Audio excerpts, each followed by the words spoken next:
I have a prediction, which is that one of these days, Matt Walsh or somebody like him is going to make a mini documentary called What is Art? They will come up with some really simple definition like art is human creativity that looks nice. Then they go to like art museums and they ask random people there, hey, do you like art? And the person's like, yeah, I like art. And they're like, oh really? Then what is art? Define it. Tell us right now, the cameras are rolling. Or they go to a university and they find somebody with an arts degree. They find like a professor of fine arts and they're like, hey, you're an expert in art. We'd like to consult you for our documentary. And the person's like, oh yeah, sure, like expecting like questions about the industry or about the history of their field or what they've personally like been involved with. And instead he sits down and he's like, art. So what is art? And then we're in the audience and we're supposed to be like, oh my god, wow, these people don't even know what art is. And that's it. That's the point. That's the whole documentary. Demonstrating that humans are capable of using a term and a concept that they can't actually pinpoint a definition for on the spot. And the implication is like, does art even mean anything at all? Do liberals even know what art is? We're going to produce various sequels. What is a country? What is American culture? What are conservative values? What is capitalism? Please define these things and then let me nitpick your definition, because these are all kind of hard things to define, even though we all know what they mean. Of course, I'm referring to the staple of right-wing discourse these days, what is a woman? This is more a piece of rhetoric than it is an actual inquiry, even though there are meaningful questions to be asked. It would just be more like, where do you draw the line on certain policies? Like, if you're saying it's okay for transsexual women to do the same things that women do, then at what exact point, if we take like a random male, how far and in what ways do they need to transition before they can do this or that? Like, those are questions that do need to be answered in terms of policy, but instead it's framed as though woman is just like this empty concept that we're trying to substantiate, when it's obviously not. Everybody has some kind of working definition. If they get up and go outside, they can spot who the women are and who the women are not. Like, it's just something that's hard to articulate. But this leads to right-wingers getting to say, you don't even know what a woman is! And it's like, The only reason this is stuck around in our discourse is how people reacted to it. As soon as you have a bunch of left-wing, trans-progressive people who got blindsided and said, a woman is anyone who identifies as a woman. Well, game, set, match. Well, how does that tell us anything? Isn't that a circular definition? Isn't woman a social thing? How does this implicate gender-based policy? How does this interface with the idea that gender is a social construct? You open a Pandora's box of follow-up questions, and now the right-wing person can just milk this fucking question for the next 5 years. I assume that part of what's happening is liberals are afraid of giving the wrong answer because they don't want to accidentally exclude and offend somebody. If you commit to a specific criteria that is required to be woman, well then what if I show you somebody who thinks that she's a woman and, by your definition she's not? Are you gonna say she's not a woman? They're so afraid of falling into some kind of trap and hurting somebody's feelings that they end up trying to answer the question while saying as little as possible.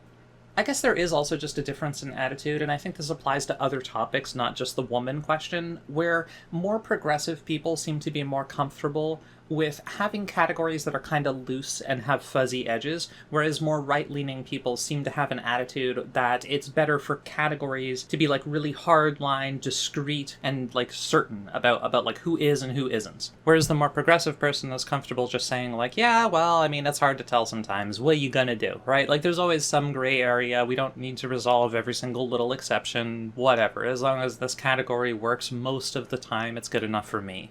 So, I'll tell you what my answer to this question is.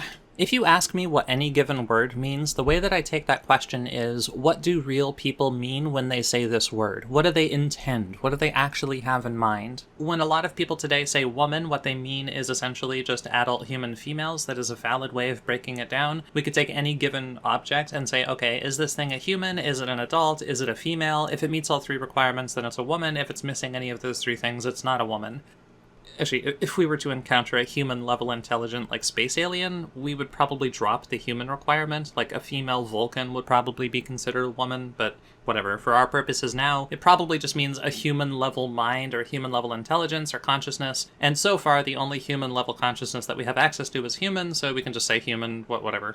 The problem is that today, not in some imaginary hypothetical, but today, there are also people who, when they say the word woman, the set of people whom they intend is not exclusively female. I think it's exclusively human, and I think it's exclusively adult, and it's mostly female, but there are also some males in there. So for me, the task is literally, how do I describe this set of people? Well, it's adult humans who are either female or Males who are not exactly female, but act kind of like females, and they look like females, and they just seem female, they do the female things. It's a male who has proposed to their society, hey, I'm not a female, but I would like to live as a woman anyway, and their society has said, yeah, okay. I like to think of these people as honorary females. We could then say a woman is an adult human who is either a female or an honorary female. I think this basically accurately describes what is happening in people's minds when they say the word woman, the trans progressive people at least. So that's been my answer to this question whenever it pops up. These random people online ask me, what is a woman? And I say, well, it's a person who is either a female or some special subset of males who are socially accepted to live like females. I think of these people as honorary females. And if they want, we could discuss more about what goes into that latter group. What do you need in order to be considered an honorary female? I don't think there is a strong consensus on that. But I think that most people are just fishing for worse, less thoughtful answers. They want me to freeze and have no answer, or they want me to dodge the question, or they want me to say, a woman is anyone who calls themselves a woman or identifies as a woman. And if I don't do one of those three things, they basically have no follow-up. So I think if you just have some kind of answer, and it doesn't need to be my answer, but as long as you have something, then you kind of just nip this whole conversation in the bud. Because they're only asking this question on the hope that it will stump you and that the conversation will not be able to go any further. Okay, bye-bye.